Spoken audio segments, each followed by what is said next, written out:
বাংলাদেশকে শাস্তি দিল ট্রাম্প। ইউনূসের লাফালাফি বন্ধ।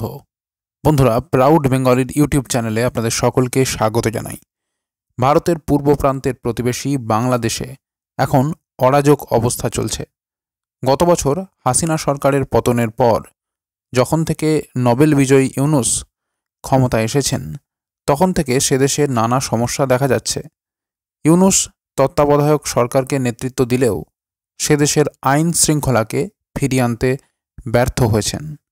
সেদেশে পুনরায় নির্বাচন কবে হবে সে ব্যাপারেও কিছু খুলে বলছে না ইউনূস সরকার। অন্যদিকে ইউনূস পরিচালিত বাংলাদেশ সরকার ভারতের সাথে সম্পর্ককে ভালো রাখার ব্যাপারে যতটা না প্রয়াস করছে, তার চেয়ে বেশি প্রয়াস করছে পাকিস্তান ও চীনের সাথে সম্পর্ক নির্মাণের। বাংলাদেশকে বহুকাল ধরে নানা প্রকার সহায়তা দিয়ে এসেছে ভারত, কিন্তু ইউনূস সরকার এবং বাংলাদেশের জনতার একাংশ তা ভুলে গিয়ে সেসব অস্বীকার করছে। একে কি অকৃতজ্ঞতা বলে না? বাংলাদেশ হাসিনার নেতৃত্বে যতটা উন্নয়নের রাস্তায় এগিয়েছিল, ইউনূসের আমলে ততটাই পিছোতে শুরু করেছে। বাংলাদেশের অর্থনীতি ধসের সামনে দাঁড়িয়ে। এমত অবস্থায় বাংলাদেশকে শাস্তি দিল ট্রাম্প। ইউনূসের লাফালাফি বন্ধ। বন্ধুরা, খবরের বাকি অংশ শোনার আগে ভিডিওটিকে অবশ্যই লাইক করে রাখুন। আর বন্ধুরা, চ্যানেলটিতে যদি আপনি নতুন হয়ে থাকেন এবং সাবস্ক্রাইব না করে থাকেন, তাহলে এখনই সাবস্ক্রাইব করে নিন।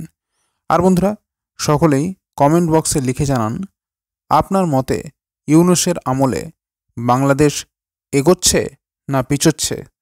লিখে জানান কমেন্ট বক্সে। যুক্তরাষ্ট্রের আন্তর্জাতিক উন্নয়ন সংস্থা ইউএসএইড বাংলাদেশে তার অর্থায়ন স্থগিত করেছে। এর আগে প্রেসিডেন্ট ডোনাল্ড ট্রাম্প সমস্ত বৈদেশিক সাহায্য 90 দিনের জন্য স্থগিত করার একটি নির্বাহী আদেশ জারি করেছেন। ট্রাম্পের এই আদেশে বৈশ্বিক বৈদেশিক সাহায্য পুনর্মূল্যায়নের কথা বলা হয়েছে। এই আদেশের পর ইউএসএইড বাংলাদেশে তার অংশীদারদের সাথে কাজ বন্ধ করার নির্দেশ দিয়েছে। শুক্রবার স্টেট ডিপার্টমেন্টও একটি স্টপ ওয়ার্ক আদেশ জারি করে, যেখানে বিদ্যমান সকল বৈদেশিক সাহায্য বন্ধ এবং নতুন সাহায্য স্থগিত করার কথা বলা হয়েছে। এই আদেশটি 20 জানুয়ারি থেকে কার্যকর হয়েছে। এনপিআরের একটি প্রতিবেদন অনুযায়ী স্টেট সেক্রেটারি মার্কো রুবিও স্বাক্ষরিত একটি মেমোতে বলা হয়েছে, সরকারের পক্ষ থেকে সমস্ত বৈদেশিক সাহায্যের একটি ব্যাপক পর্যালোচনা 85 দিনের মধ্যে সম্পন্ন করা হবে এবং স্টেট সেক্রেটারির বিবেচনা ও প্রেসিডেন্টের কাছে সুপারিশের জন্য একটি প্রতিবেদন তৈরি করা হবে।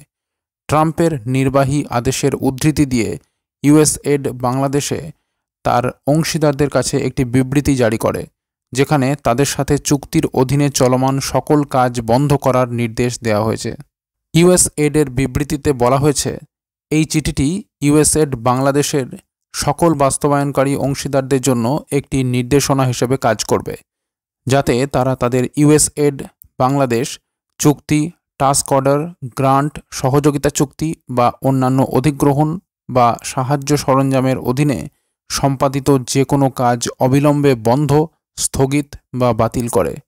ট্রাম্প তার নির্বাহী আদেশে দাবি করেছেন যে যুক্তরাষ্ট্রের প্রদত্ত বৈদেশিক সাহায্য আমেরিকার স্বার্থ ও মূল্যবোধের সাথে সঙ্গতিপূর্ণ নয়। হোয়াইট হাউসের বিবৃতিতে বলা হয়েছে যে যুক্তরাষ্ট্রের বৈদেশিক সাহায্য শিল্প ও আমলাতন্ত্র আমেরিকার স্বার্থের সাথে সঙ্গতিপূর্ণ নয় এবং অনেক ক্ষেত্রে আমেরিকান মূল্যবোধের বিপরীত। তারা বিদেশি দেশগুলিতে এমন ধারণা প্রচার করে যা দেশগুলির অভ্যন্তরে এবং দেশগুলির মধ্যে সম্প্রীতি ও স্থিতিশীল সম্পর্কের বিপরীত। বিবৃতিতে আরও বলা হয়েছে, যুক্তরাষ্ট্রের নীতি হল যে প্রেসিডেন্টের বৈদেশিক নীতির সাথে সম্পূর্ণ সঙ্গতিপূর্ণ না হলে আর কোনো বৈদেশিক সাহায্য প্রদান করা হবে না। ইউএসএইডের এই সিদ্ধান্ত বাংলাদেশের মোহাম্মদ ইউনূসের নেতৃত্বাধীন অন্তর্বর্তীকালীন সরকারের জন্য মারাত্মক পরিণতি বয়ে আনতে পারে। ইউএসএইডের মতে বাংলাদেশে তাদের কর্মসূচি এশিয়ার মধ্যে সবচেয়ে বড়, যেখানে বৈশ্বিক খাদ্য নিরাপত্তা ও স্বাস্থ্য উদ্যোগের পাশাপাশি গুরুত্বপূর্ণ গণতন্ত্র, শাসন, শিক্ষা ও পরিবেশগত প্রকল্প অন্তর্ভুক্ত রয়েছে। আন্তর্জাতিক অর্থায়ন বাংলাদেশের অর্থনৈতিক সংকট মোকাবিলা এবং রোহিঙ্গা সংকট ব্যবস্থাপনায় গুরুত্বপূর্ণ ভূমিকা পালন করেছে। পাশাপাশি দেশের প্রধান টেক্সটাইল শিল্পের স্থিতিশীলতা পুনরুদ্ধারে সহায়তা করেছে। গত বছর ইউনূস প্রশাসন আন্তর্জাতিক ঋণদাতাদের কাছ থেকে $5 বিলিয়ন আর্থিক সাহায্য চেয়েছিল তার হ্রাসপ্রাপ্ত বৈদেশিক মুদ্রার রিজার্ভ স্থিতিশীল করার জন্য। এছাড়াও তারা IMF থেকে $4.7 বিলিয়ন বেল আউট চেয়েছিল।